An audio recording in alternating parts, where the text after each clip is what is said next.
digamos, los padres no tienen consanguinidad, tiene dos hermanos, una más grande de 51 años y un varón más chico de 43, pero no tiene ninguna patología neurológica, no hay consanguinidad en la familia, y tienen antecedentes de que su mamá falleció muy joven, a los 50 años, con una enfermedad neurológica que no saben bien qué fue, y ella falleció estando en silla de ruedas con esta inestabilidad de la marcha ya muy progresiva.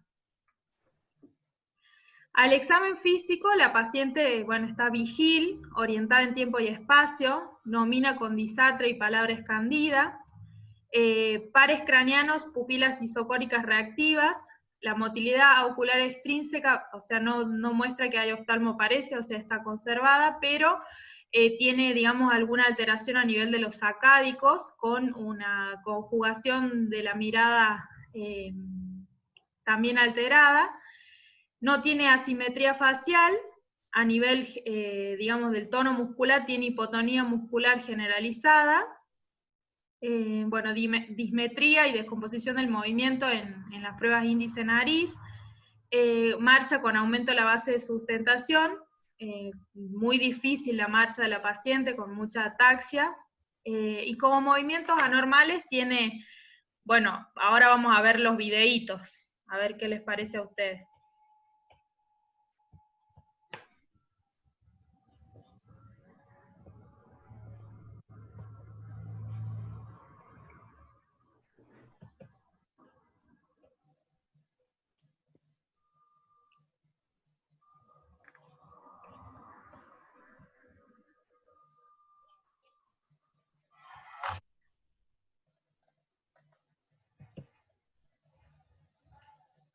No sé si se ve ahí. ¿Se ve ahí? Ahí sí se ve. Bien. Volvelo a poner si querés, porque no se vio del principio. Bien. Este es un video que me manda un médico clínico. Yo no la conocía a la paciente, ella estaba internada en una clínica acá de Catamarca por dolor a nivel cervical. Me consulta un clínico a ver qué me parecía a mí. Hasta esto yo no la conocía a la paciente, esto fue hace 2 meses aproximadamente.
Bien. Ese es el primer video.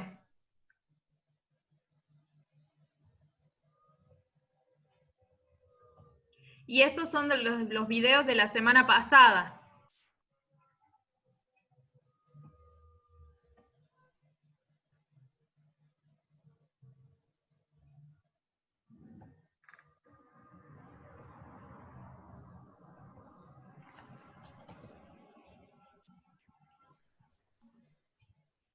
¿Se ve o no? No. Tenés que compartir la pantalla, ¿eh? Sí, sí. Ahí está. Ahí está, ahí se ve.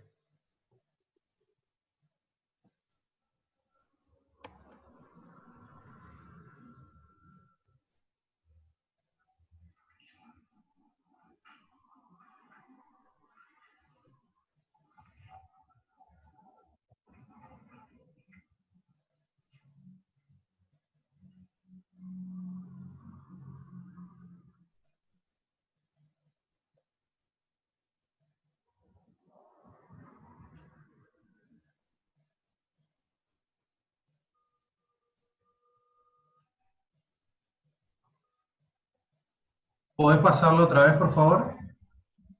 Bien.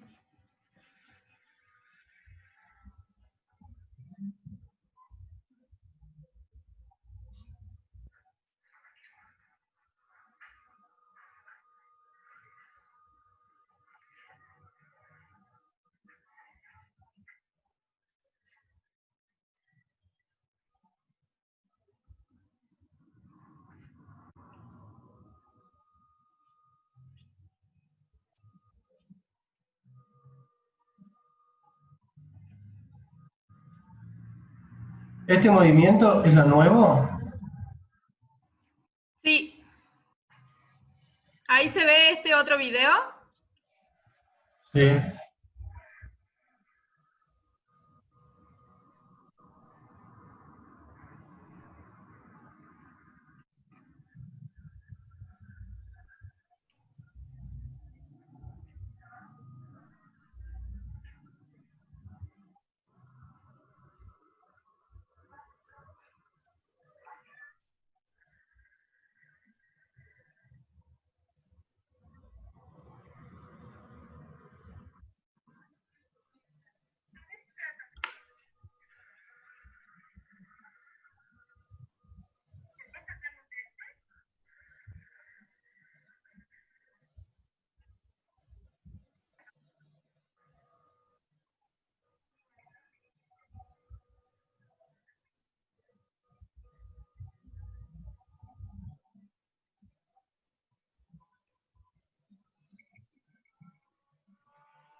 Lo separó, ¿eh? Ahí está. Ah, no, este es el que ya les mostré. Es el primero. Sí.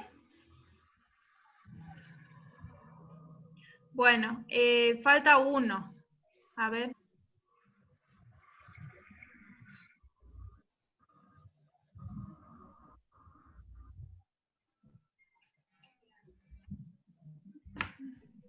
No, ese ya lo vimos. A ver qué falta.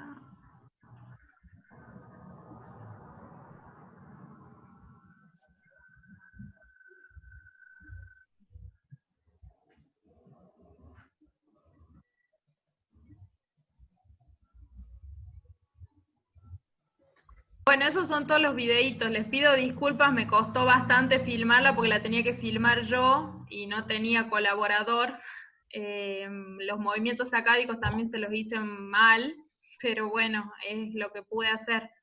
No sé qué les pareció. A ver quién puede opinar de lo que vimos. ¿Tiene exámenes complementarios? Tiene hecho una resonancia que muestra atrofia cerebelosa, pero no tiene ninguna otra lesión. ¿Hay algún otro dato del árbol genealógico de ella? Si tiene hermanos o si hay alguna otra enfermedad neurológica. Tiene dos hermanos, una mujer que es mayor que ella, que tiene 51 años, y otro más chico que tiene 43, ninguno de los dos con ninguna enfermedad neurológica. Bien. ¿Y de laboratorio tiene algo pedido?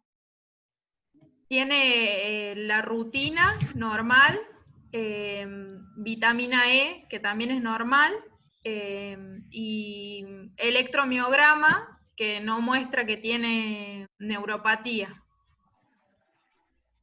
Definir fenomenológicamente sería una distonía generalizada, ¿no? ¿Estamos de acuerdo en eso? Creo que tiene varios trastornos hipercinéticos, digamos, en general. Corea Creo que igual combina un montón de... generalizada.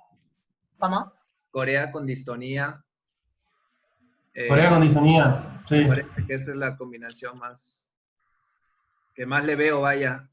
Un movimiento de retrocolis, torticolis, dextrogira, principalmente. No sé si entre el primero y el segundo video hubo exposición a algo. No. ¿Algún medicamento? Nada de esto. No, vieron que en el primer video, digamos, predomina más lo que es la corea y la tetosis con el componente de la disartria, y bueno, y este trastorno de la marcha que era un síndrome cerebeloso, como la venían interpretando mis otros colegas acá. Y cuando entró en ese primer video, entró por dolor cervical, por estas posiciones de la cabeza que no se veían tan fuertes los movimientos hasta el momento. Y bueno, yo la veo ahora y lo único, o sea, lo único que le habían puesto era pramipexol. No sé por qué, pero bueno, tenía pramipexol puesto, ese es lo único que venía recibiendo en este tiempo hasta que yo la vi con estos videos que la vimos ahora. ¿Con qué movimiento empezó? El primer video que vimos es el que tiene los movimientos coreicos. No, pero cuando empieza el cuadro, la primera vez que ella empieza consulta... con la ataxia y la disartria. Okay. Sí, como dijo Roberto, tiene un cuadro coreico generalizado, con posturas distónicas, principalmente a nivel... Creo que incluso tiene algo de blefarospasmo, si vi bien el video, cervical con un retrocolis. Por eso Roberto seguramente preguntó si había estado expuesto a neuroléptico, eso es típico de retrocolis cuando hay exposición a neuroléptico, entonces, pero tiene un mix, ¿no? Y la ataxia yo no le he podido ver bien, pero bueno, también parece que tiene un sistema ataxia.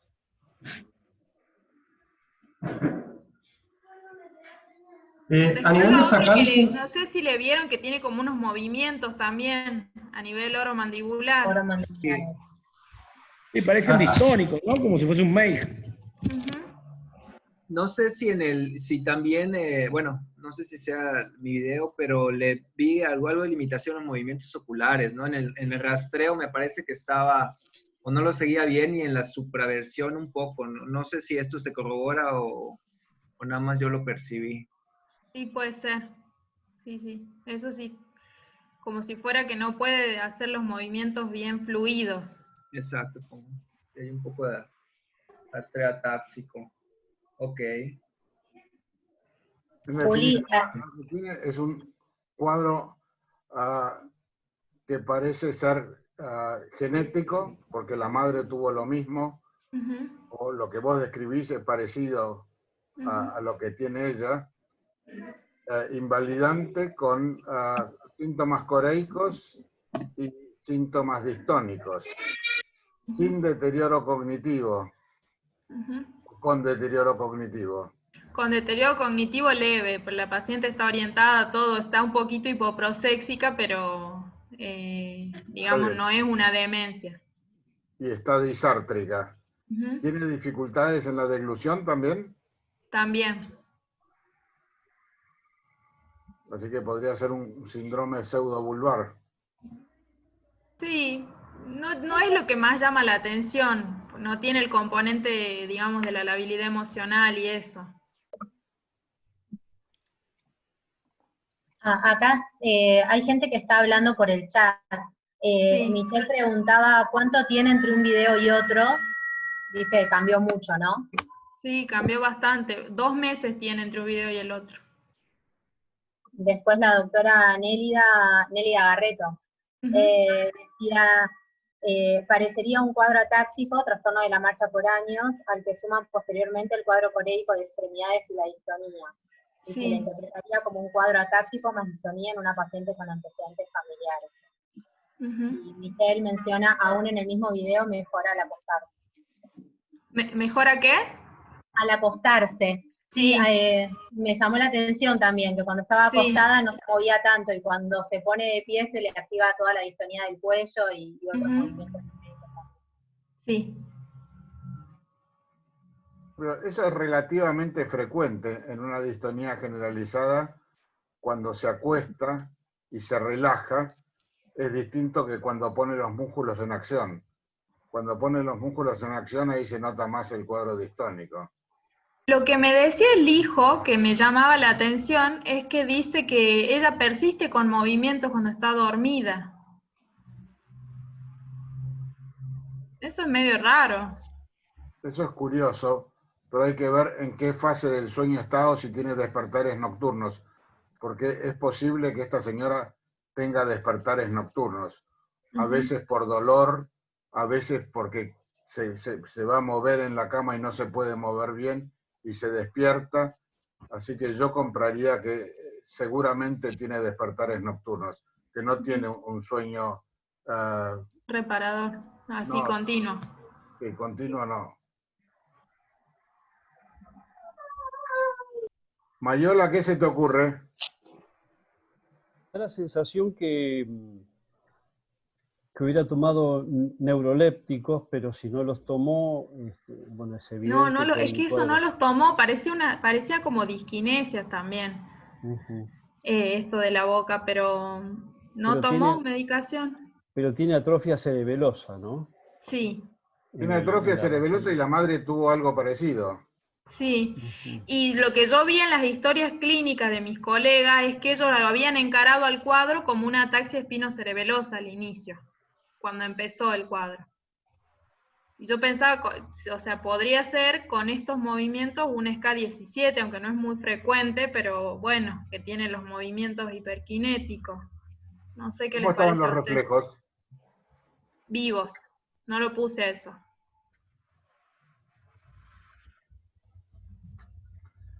Pero el antecedente familiar son hermanos. Para arriba, nadie.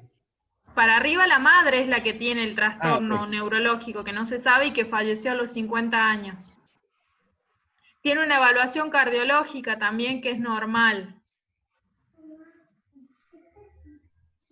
¿Y los sacádicos me dijiste, estaban alterados o no? Sí, ¿Y por qué no descartar Huntington entre las posibilidades diagnósticas? Sí. sí, también. Claro. Digamos, es bastante más frecuente que un SK17, que son los Huntington-like, ¿no? Y además Y por la el madre fenómeno de fallece. anticipación. Sí, no siempre tiene que haber anticipación, pero la madre fallece. Ahí la doctora Garreto también pone que la SK3, que en nuestro medio por ahí es más común, el Machado Joseph, tiene cuadros parecidos, y por frecuencia también. Pero si los sacádicos están alterados, reflejos pendulares o colgados, cuadro coreico, Huntington estaría bien descartarlo, ¿no? Tiene reflejos vivos, pero... O sea, mi pregunta es, o sea, yo la vi hace muy poquito esta paciente y, o sea, tiene descartado lo más común y no sé, digamos, cómo seguirla, porque en el medio en el que estoy es medio complicado el acceder a lo genético.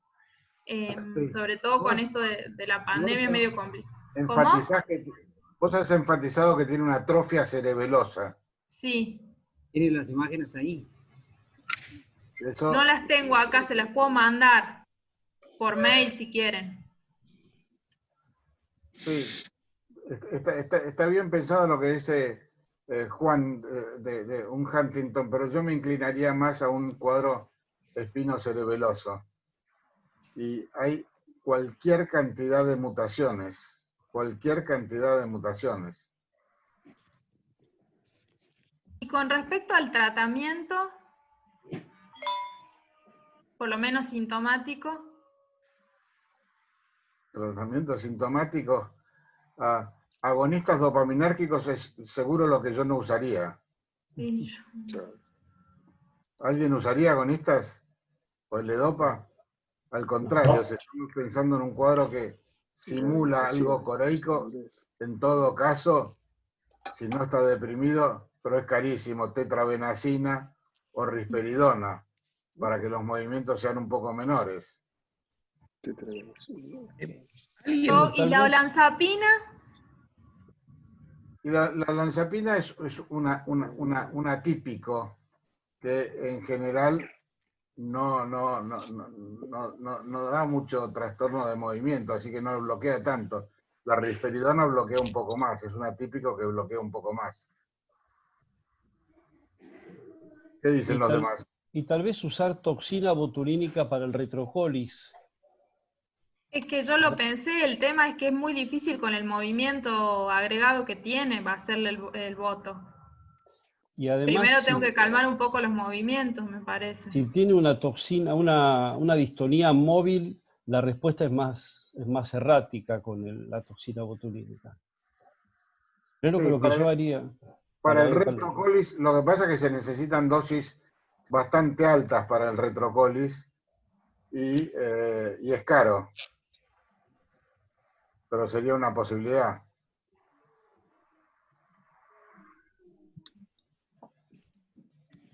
Pero el neuroléptico en este caso lo usaríamos por lo coreico. Lo distónico, no sé si va a mejorar ese retrocolis con un neuroléptico. Yo creo que no. Incluso podemos empeorarlo. Sí. Entonces, por ahí un anticolinérgico, probar, podría ser opción para la parte distónica, que es por ahí lo que más le está embromando. Y en ese retrocolis severo, es como dice el doctor, altas dosis en los esplenios. No sé, usted, Doc, que tiene más experiencia, ese tipo de retrocolis lo hemos visto bastante secundario a neurolépticos, en distonías primarias no es muy común, ¿verdad? En mi experiencia, compro algo que he leído relativamente hace poco, el año pasado, lo que sea, un artículo que decía la tortícolis en realidad no es candidata a toxina botulínica, salvo excepcionalmente, y es candidata a la cirugía. Porque en general lo único que mejora es el dolor. La postura distónica, piensen ustedes, en general no mejora. Mejora muy poquitito si es que mejora. Y es costosísimo.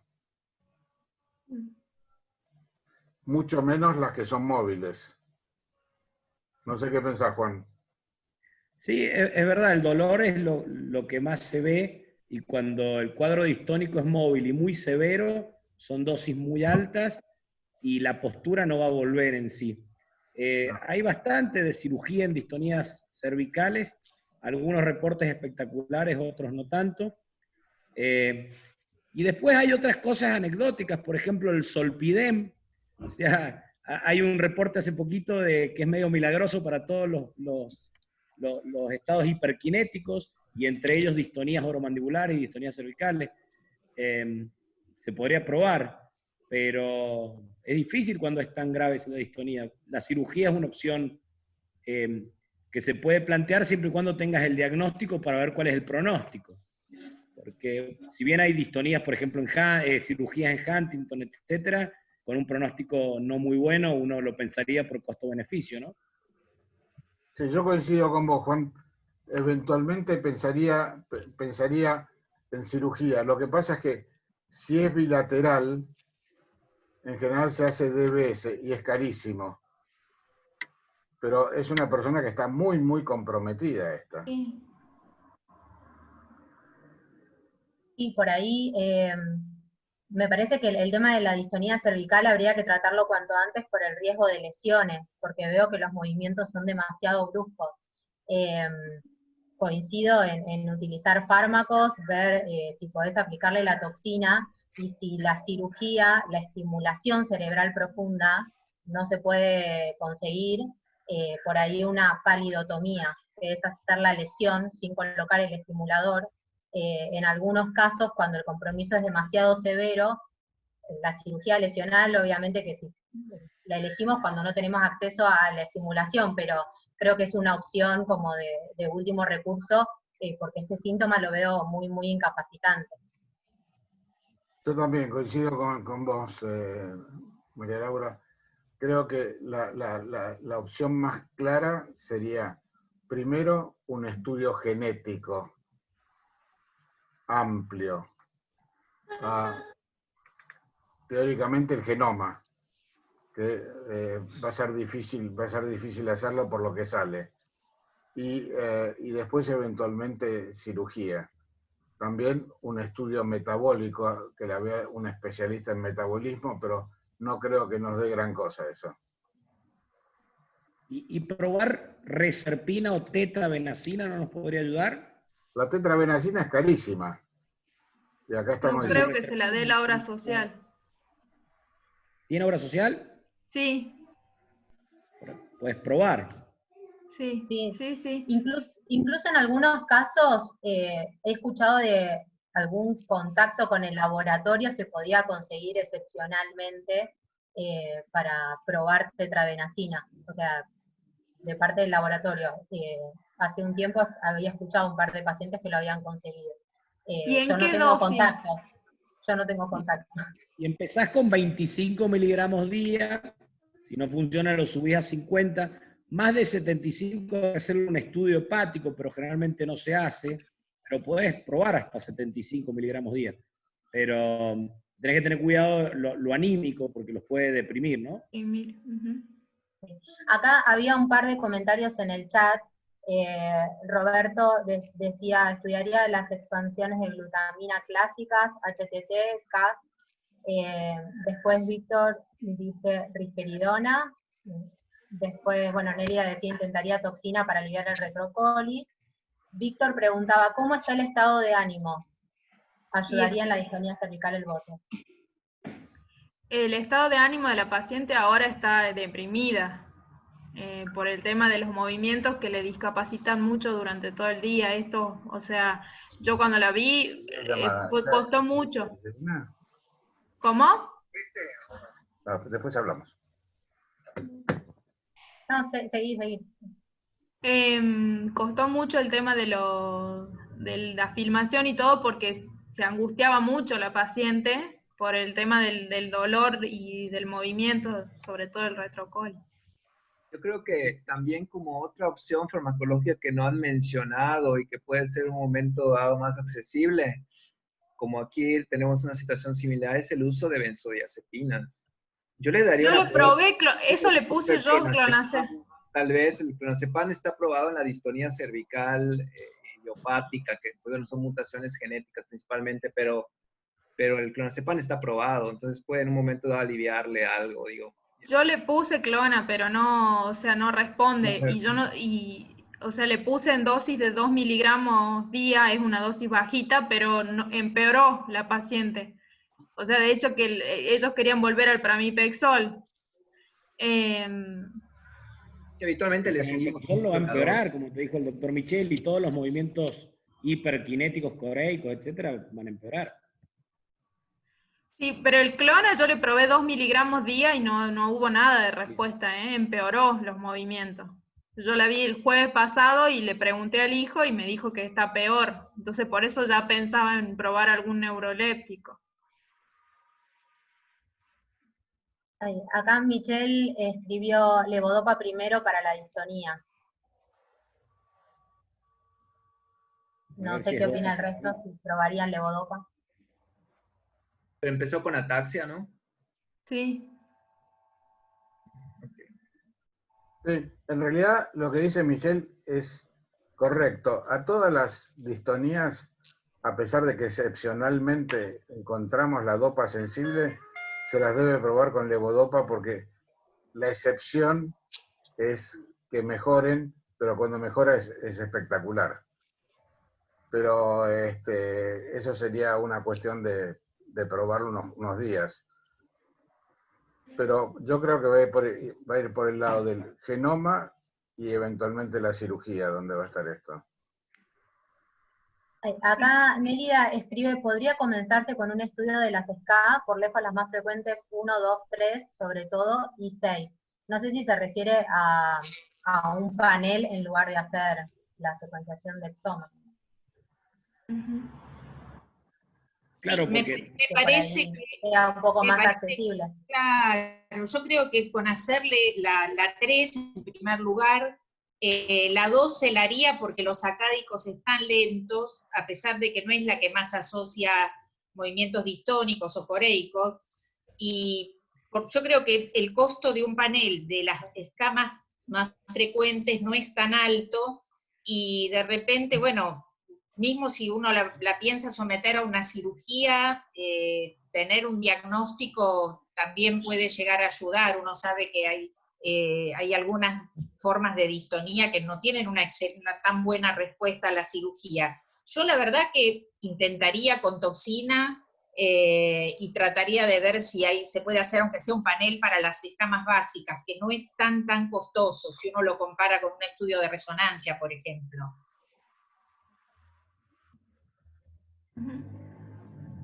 Okay. ¿Dónde se hacen el panel? Perdón que... Mira, se puede hacer, a ver, hay diferentes lugares en Buenos Aires donde te reciben la sangre. Nosotros en el hospital hasta hace un tiempo teníamos recursos como para evaluar todas las escamas frecuentes, la 1, la 2, la 3 y la 6 la podíamos hacer. Ahora estamos medio limitados en los recursos porque son investigación con lo que se hace todo lo que es estudio genético en el hospital, pero no es tan costoso. Digo, porque es una forma de darle un diagnóstico a la familia como primer paso, y obviamente, bueno, coincido con lo que decía María Laura, que parecería lo más riesgoso ese retrocolis tan brusco que tiene, porque va a terminar generándose una lesión medular, o sea que de alguna forma tal vez termina en una palidotomía esta mujer, si no puede ir a una estimulación. No sé qué opinan. Sí, lo que ocurre es que la palidotomía bilateral es más riesgosa. No, sí, obvio. Bilateral no se va a poder hacer, obviamente. Pero como última instancia, y si no llegás a conseguir el estudio genético, obviamente lo ideal sería tenerlo, pero no demorar, digamos, mucho tiempo, porque si de repente tarda años en conseguir el estudio genético, tener ese movimiento, si no responde al botox y a los neurolépticos, le vas a terminar generando. Sí, yo creo que es en paralelo, me parece que uno tendría que encarar en paralelo estas dos cosas, el diagnóstico y darle algo de tratamiento. Bueno, en orden sería primero que pruebe levodopa, neurolépticos y tramitar el botox y test genético y cirugía eventualmente. Yo creo que tramitaría el botox paralelo a empezarle la levodopa, porque por ahí le va a demorar Claro.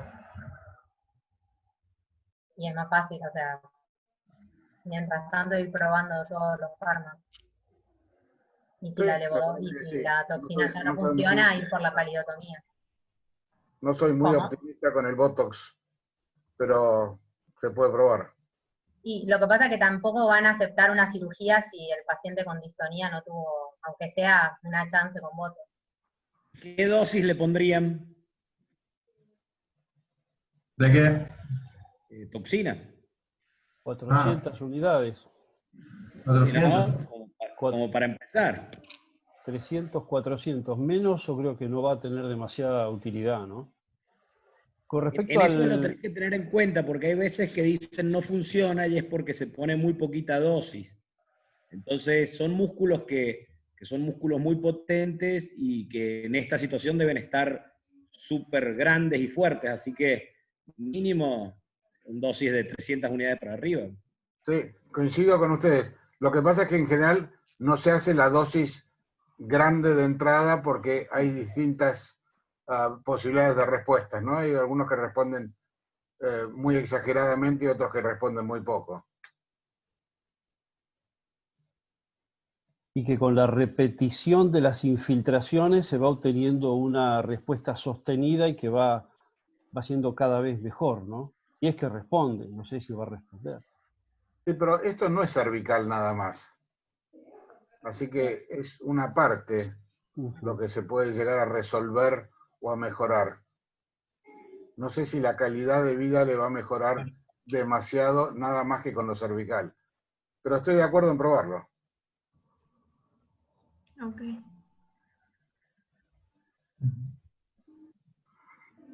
Y el estudio genético, si el paciente tiene obra social, como dijo Nelly, vos lo podés hacer al trámite y hay lugares como Genda, Genos, que te lo pueden hacer al panel de ataxia, por lo menos la más frecuente. Nosotros acá lo pedimos, cuesta, demora, pero lo terminan haciendo.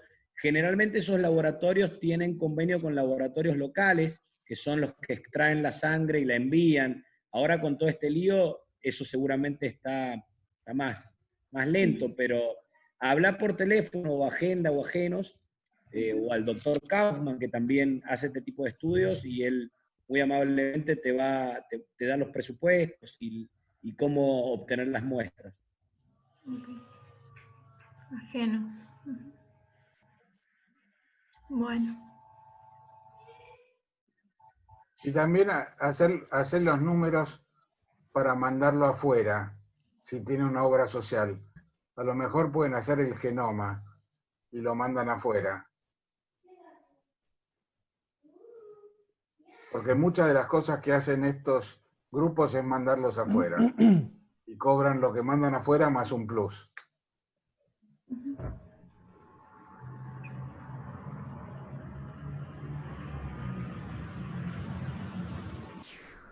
Bueno, ¿alguien tenía algún paciente para mostrar además? Sí, el doctor Iván Martos nos quería mostrar un video de un paciente que ya habíamos discutido en un Ateneo previo. Por ahí, Iván, si pudieras hacernos un breve resumen, porque hay gente que está participando hoy que no estuvo en este Ateneo. Bueno, me escuchan, ¿no? Muy bien, ¿Se te me escucha? escuchamos. Sí. Bueno, este paciente es un paciente que comenzó hace unos 40, 50 años su problema. Comenzó con una crisis de tipo que quedó la duda si era convulsiva, mioclónica. Lo que me han referido a mí es que fue una crisis convulsiva, pero bueno, después, debido a otras cuestiones, yo me orientaría más a que fuera mioclónica. Se medicó y después también empezó a tener el parkinsonismo, que lo fue desarrollando progresivamente. ¿Qué fue esto?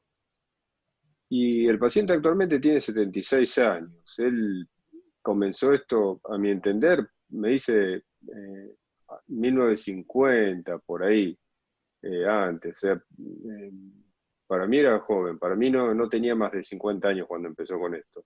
Y de hecho la crisis convulsiva fue anterior todavía. Según la referencia de las hijas, no me dieron la edad exacta, pero era joven. 1950 hace 70 años. Es a los 6 años.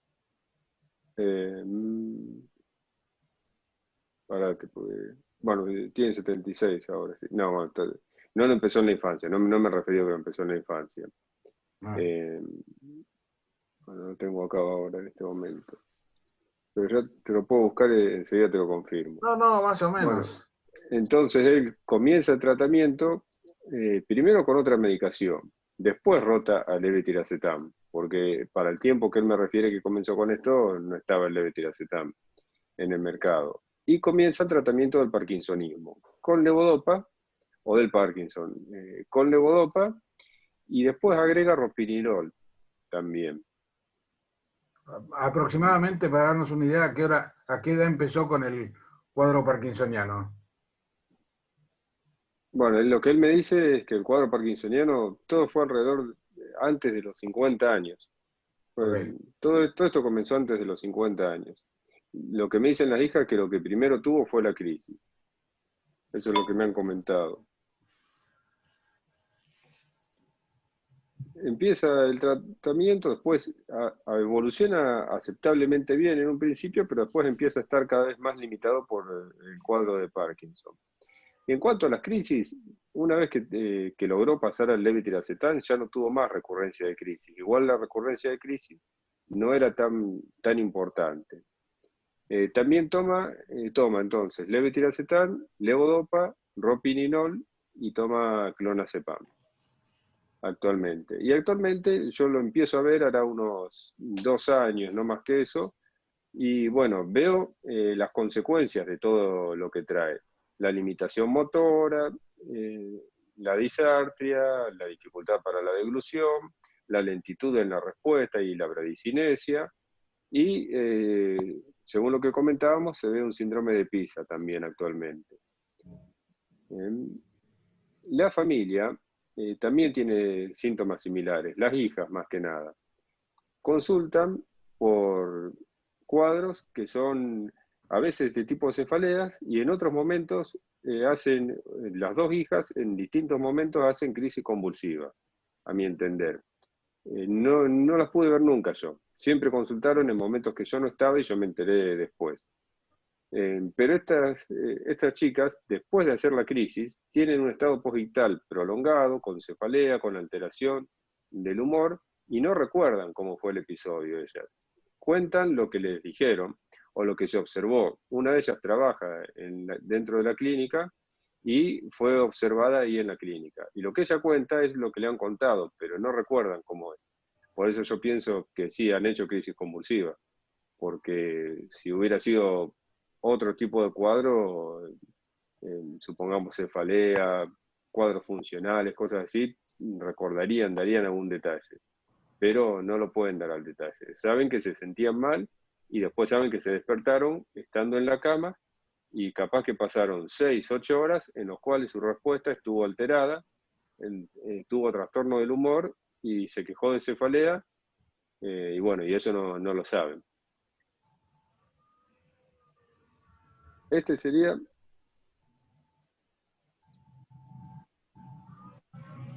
ahora les muestro el video, tendría que poner compartir pantalla.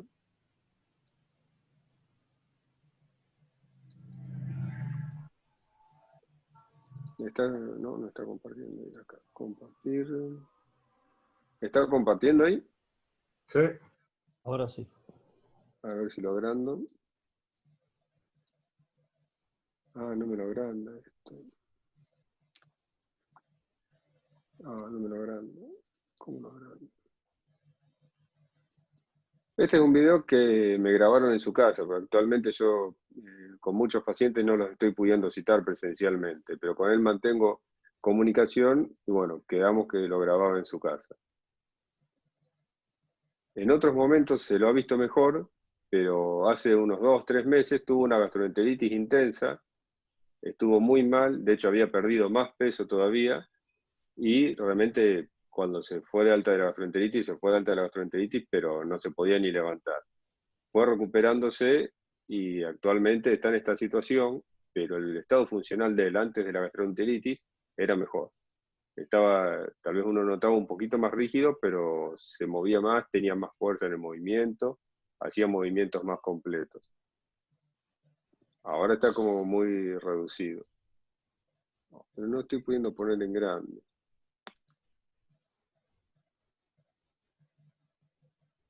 O sea que tiene 20 años de evolución del parkinsonismo, del cuadro parkinsoniano. Un poco más, para mí tiene un Más poco de más de 20 20 años, por lo menos casi 30, sí. Y es un tiempo de evolución largo. Cuando yo lo veo al principio, él siempre me contó que el Parkinson le molestaba, pero poco. Sin embargo, bueno, fue escalando y agregando medicación, o sea que no sé si tampoco. Es curioso cómo balancea los brazos, que los balancea muy bien. Bueno, él trabaja continuamente en rehabilitación, desde que yo lo empecé a ver, porque ya en ese tiempo el Instituto de Rehabilitación había empezado a funcionar. Y enseguida fue uno de los primeros pacientes que tomó el instituto y hace una rehabilitación de kinesio, de fonoaudiología y de terapia ocupacional en forma casi continua. Suspendió ahora lo que se suspendió de lo presencial por la cuarentena, pero igualmente siguió en forma virtual. Lo que tiene es una postura O sea en flexión muy marcada. sí, eso se nota muy marcado. Bueno, una cosa que yo no pude filmar, pero que le noto a este paciente, igual que a otros también, cuando llega al Instituto de Rehabilitación y hace bicicleta, 5 minutos de bicicleta, sale de la bicicleta y parece otra persona. Nada que ver cómo se mueve. Le hacen hacer siempre 5 minutitos de bicicleta y se levantan y van, hacen el circuito complejo, hacen el circuito con escalones y demás. Vienen, tienen una movilidad mucho más facilitada. Es bueno Pero para bueno, las piernas la bicicleta, pero no sé si es muy bueno para la camtocormia, porque la postura es probablemente. Sí, probablemente eso no se lo cambie.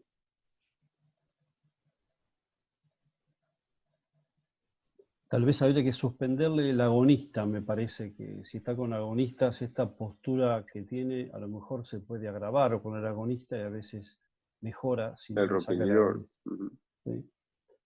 Y después hablar con él y con la familia de que las alteraciones posturales y eventualmente la marcha no tienen una respuesta demasiado buena a la levodopa, así que si uno le aumenta la levodopa, esperando una buena respuesta a veces no se obtiene tampoco, ¿no? Sí, yo de por sí le había bajado la dosis de levodopa porque él venía tomando un comprimido entero de 250 cada 6 horas, cada 4 horas. Y yo se lo fui bajando, se lo llegué a bajar a medio y ahora está con medio comprimido. Se lo bajé a 3/4, después se lo bajé a medio.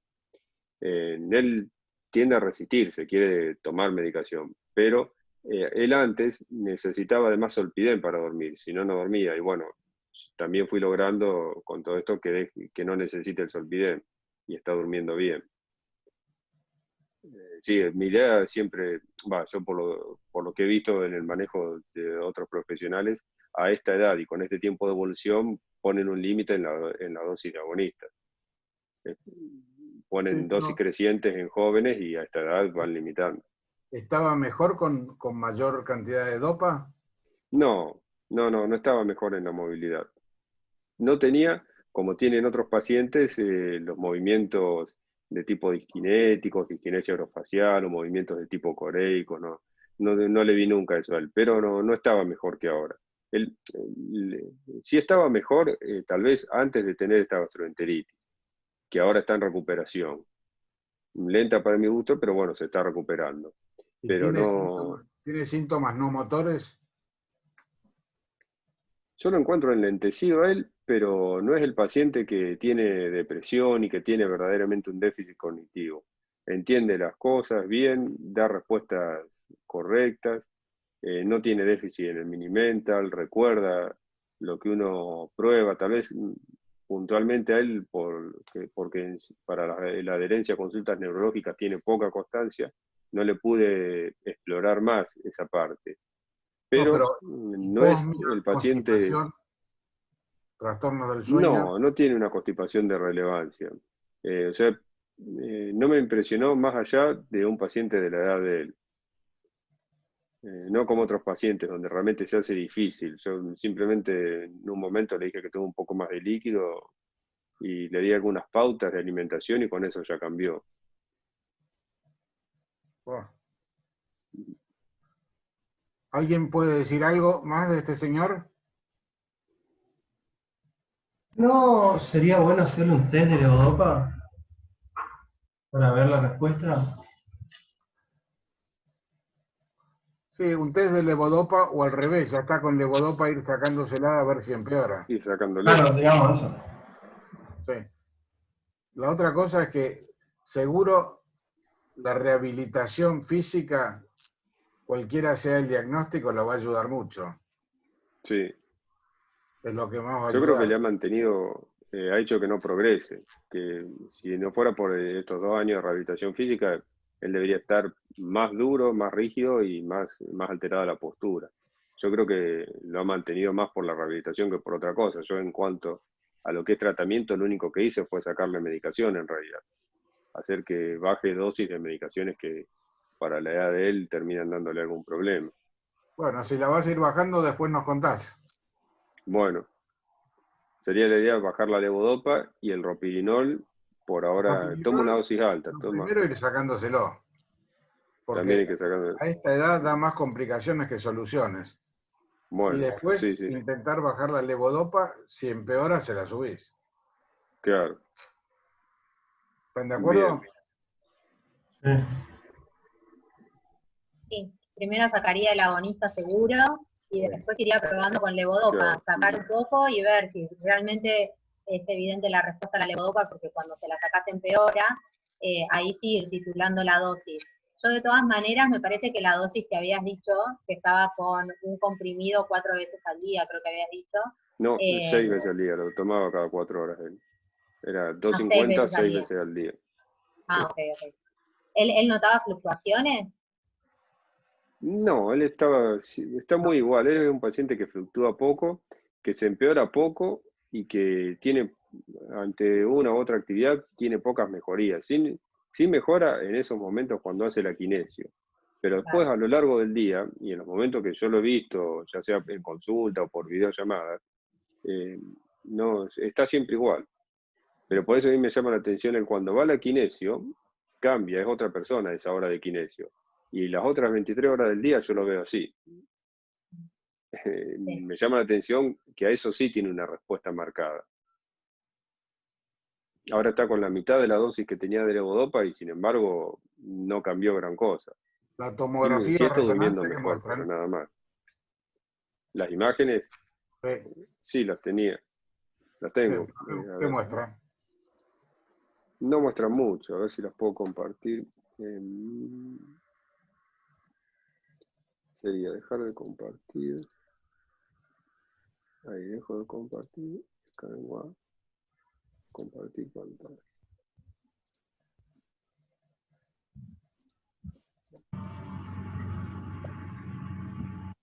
Estas son las imágenes de él. ¿Qué edad tiene? ¿70 y picos? Actualmente 76. Qué buen cerebro que tiene, ¿eh? Mirá. Sí. Ahí tenía 74 en esa. Igual. Pero sí, estaba bien. Sí, de hecho no tiene otros síntomas con otros pacientes que muestran deterioro en otros aspectos. El único deterioro que le encontré a él es el motor, en realidad. Sí.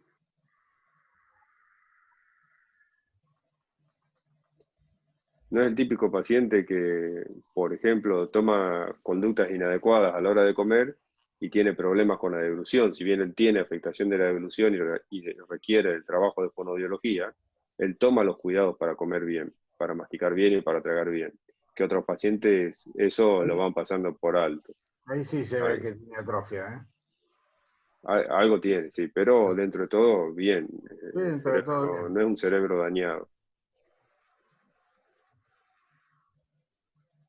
Bueno, después nos contás a ver si le vas bajando esto, cómo anduvo. Bueno, perfecto. ¿Puedo agregar algo, doctor? Sí.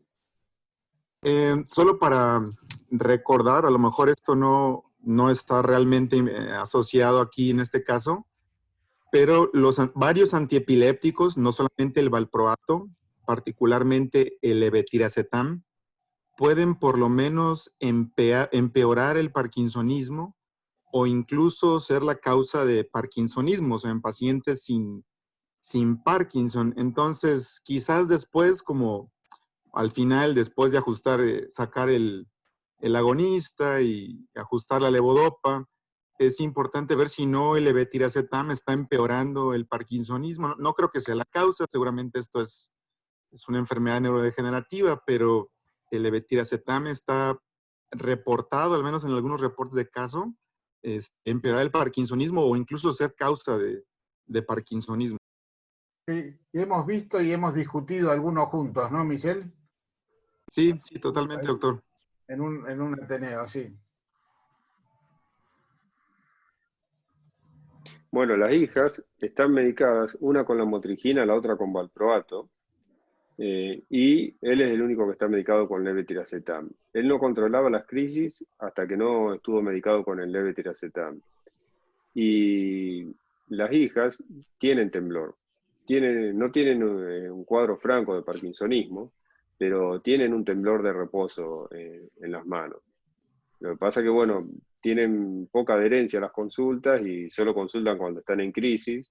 Y bueno, no he podido conseguir mucho más en ese sentido como para tener un seguimiento mejor de ellos. Yo dentro de las cosas que se plantearon, en el seminario se plantearon si tenían un temblor esencial asociado a una situación convulsiva y yo buscando había encontrado la situación de un cuadro que es familiar y que tiene crisis de tipo mioclónicas asociadas a parkinsonismo.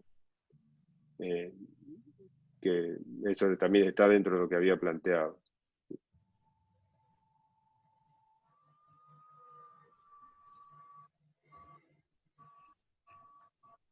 No te vamos a poder ayudar más, me parece, ¿eh?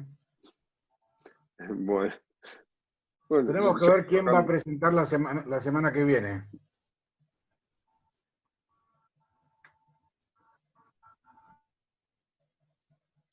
¿Y? Parece que no hay tantos casos.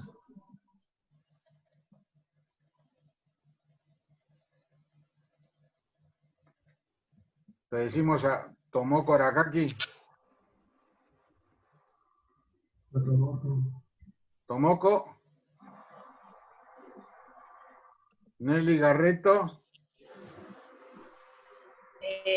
Sí, encantada de presentar. Tendría Listo. que ver qué paciente puede ser, pero sí, cómo no. Bueno, entonces lo que pretendemos es que unos días antes o un día antes nos pases el video, se lo pasás a María Laura. Dale. Así todos lo vemos bien, porque a veces se corta un poco en el video. Dale. Y después lo vemos bien. La otra cosa que queríamos decir es, estamos planeando un trabajo de percepción de la enfermedad de Parkinson en Latinoamérica en la época del COVID. ¿Está Pechi todavía o se fue? Bueno, Pechi... Está.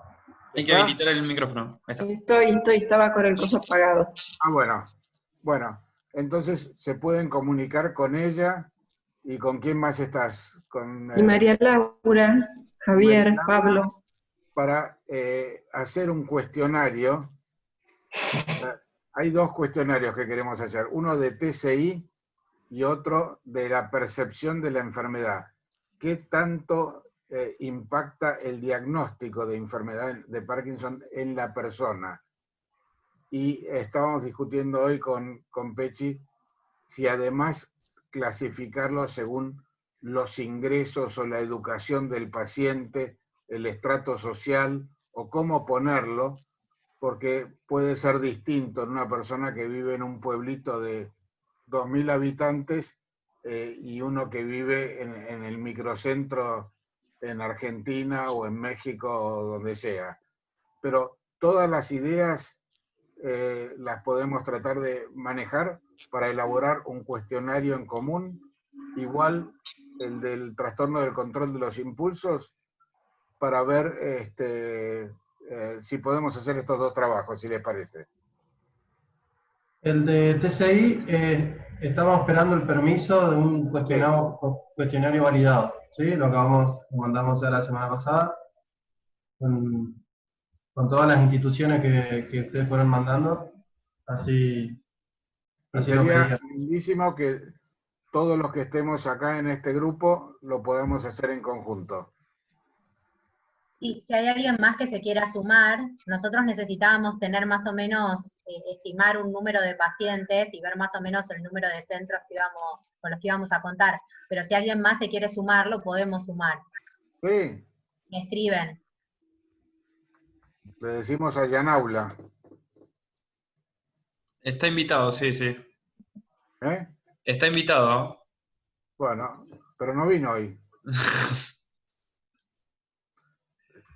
Así que bueno, pensemos eso y ya tenemos entonces Nélida y si querés lo presentás con Tomoko o sola o como sea. Una consulta, doctor. La mayoría de las personas que ingresaron fue cerca de la mitad después de las 8. ¿Le parece volver al horario de antes? ¿A las 8? A las 8. ¿A las 8? Sí. Así le aviso a Nico. Le avisas a Nico. Perfecto. Bueno, señores, que tengan un lunes espectacular, que la comida sea riquísima y que se pase la pandemia lo antes posible. Igualmente. Igualmente, sí. Saludos a todos. Chao. Saludos. Saludos. Saludos. Muy bien la presentación, te felicito. Sí, excelente.